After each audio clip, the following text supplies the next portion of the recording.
অনেকে ডিম খেতে পছন্দ করে না, তার জন্য আজকের রেসিপি হচ্ছে আমার ডিম ছাড়া বাড়িতে অরেঞ্জ কেক। সাথে থাকবে কিছু টিপস যাতে একদম স্পঞ্জ হয় কেক। মাত্র একটা কমলা লেবু দিয়ে বাড়িতে খুব ইজিলি বানিয়ে নিতে পারবে সুপার সফট স্পঞ্জি কেক। তো চলো রেসিপি দেখে নেওয়া যাক। প্রথমে কমলা লেবুর খোসাটাকে ছাড়িয়ে তার গায়ে যে সাদা সাদা অংশ থাকে সেইটাও বাদ দিয়ে দিচ্ছি। দিয়ে কমলা লেবুর জুসটা বার করে নেব। আপনারা চাইলে মিক্সিতেও করে নিতে পারেন, বাট মিক্সিতে করলে কমলা লেবুর যে দানাটা থাকে সেই দানাটা ব্লেন্ড হয়ে গেলে তাতে তেতো লাগে। তার জন্য আমি সাজেস্ট করব এমন একটু চটকে নিলেই জুসটা খুব ইজিলি বেরিয়ে চলে আসে। আমার ভিডিওটা দেখছেন বাট সাবস্ক্রাইব করছে না, একটা তো সাবস্ক্রাইব করে দিতে পারেন, কতক্ষণ না টাইম লাগে। কিছু ড্রাই ফ্রুটস নিয়ে নিচ্ছি, নিয়ে নিলাম খেজুর এবং বাদাম, আপনারা নিজের ইচ্ছে মতো নিয়ে নিতে পারেন। তার সাথে নিয়ে নিলাম ঘরে তৈরির টুটি ফুটিতে দিয়ে দিচ্ছি সামান্য ময়দাটা দিয়ে দিলে কেক যখন হবে তাতে পুড়ে না যাবে না। এই টুটি ফুটি রেসিপির লিঙ্কটা আমার ডিসক্রিপশান বক্সে পেয়ে যাবে বা চ্যানেলে গিয়েও চেক করে নিতে পারেন। তারপর চলে এলাম মূল পদ্ধতিতে কেক বানানোর। প্রথমে আমি নিয়ে নিলাম চিনির গুঁড়ো। এই কাপেতে আমি ময়দা 1 কাপ দেবো, তার জন্য 1 কাপের একটু কম চিনির গুঁড়ো নিয়েছি। আপনারা চাইলে গোটা চিনিও নিতে পারেন, বাট গুঁড়ো করে নিলে খুব ইজিলি মেল্ট হয়ে যায়।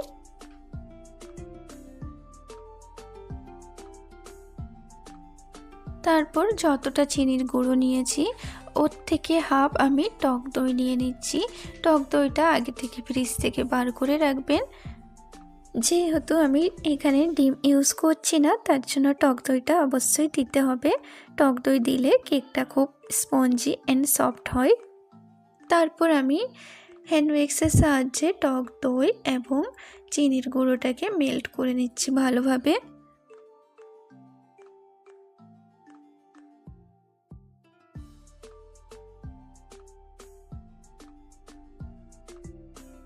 দু মিনিটের মতো ফেটে নিয়েছি। তারপর দিয়ে দেবো সাদা তেলটা টক দই যতটা দিয়েছি ওর থেকে একটুখানি কম সাদা তেল। তার সাথে দিয়ে দিলাম কমলা লেবুর স্কিনটা গ্রেট করে, এইটা দিলে একটা স্মেল আসে কেকেতে। তার সাথে দিয়ে দিলাম স্বাদ মতো নুন এবং কমলা লেবুর যে জুসটা বার করে রেখেছিলাম সেইটা ছেঁকে এখানে আমি দিয়ে দিলাম। অনেকে কেকেতে নুন দিতে পছন্দ করে না, বাট নুন দিলে আমাকে লাগে যে আরও স্বাদটা বেড়ে যায়, কারণ মিষ্টিতে নুন দিলে মিষ্টির স্বাদটা ব্যালেন্স রাখে। অরেঞ্জ কালার দিয়ে দিলাম, যেহেতু আমি অরেঞ্জ কেক করছি তার জন্য অরেঞ্জ ফুড কালার অ্যাড করে দিয়েছি।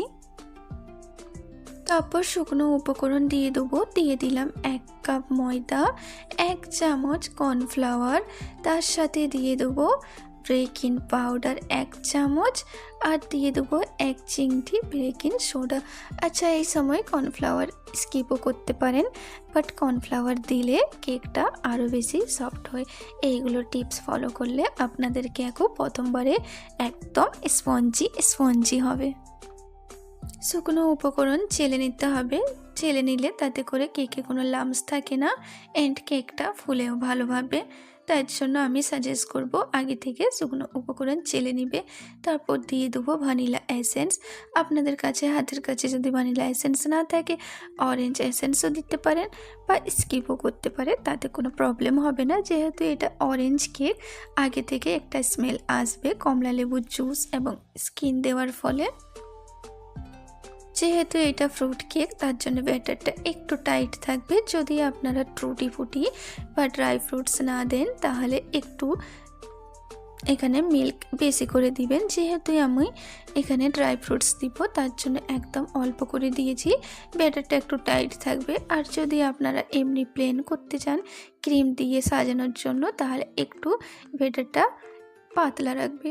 তারপর আমি দিয়ে দিলাম টুটি ফুটি।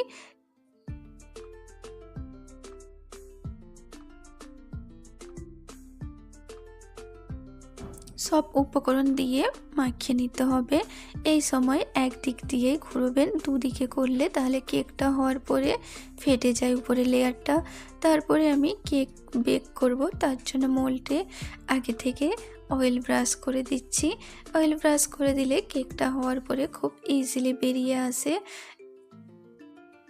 তেলটা সাইড থেকেও ব্রাশ করে দিবেন, কেননা কেকটা যখন ফুলবে তাতে না চিপকে যায়। তারপর আমি ময়দা উপর থেকে একটু ডাস্ট করে দিয়েছি।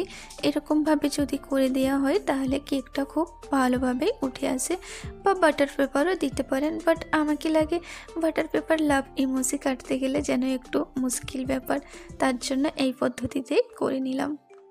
কেকের মিশ্রণটা দিয়ে একটু ড্যাব ড্যাব করে নিচ্ছি যাতে না কোনো বাবলস থাকে। যদি বাবলস থাকে তাহলে চামচ দিয়ে ঘুরিয়ে ঘুরিয়ে নিলে বাবলসটা কেটে যায়, তাতে করে কেকটা একদম শান্তিতে আরামেই ফুলে। এই পদ্ধতিতে কেক বানালে তাহলে প্রথমবারই আপনাদের কেক ভালো হবে। যারা প্রথমবার কেক বানাবে তারাও ভালোভাবে এটা বানিয়ে নিতে পারবেন। প্রথমে আমি হাঁড়ি গরম করে তার উপরে দিয়ে দিলাম সাদা কাগজ, একটা স্ট্যান্ড। তারপর কেক বেক করে নিচ্ছি 30 থেকে 40 মিনিট।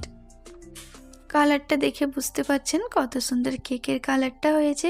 এই পদ্ধতিতে করে দেখুন, আশা করি অবশ্যই ভালো লাগবে।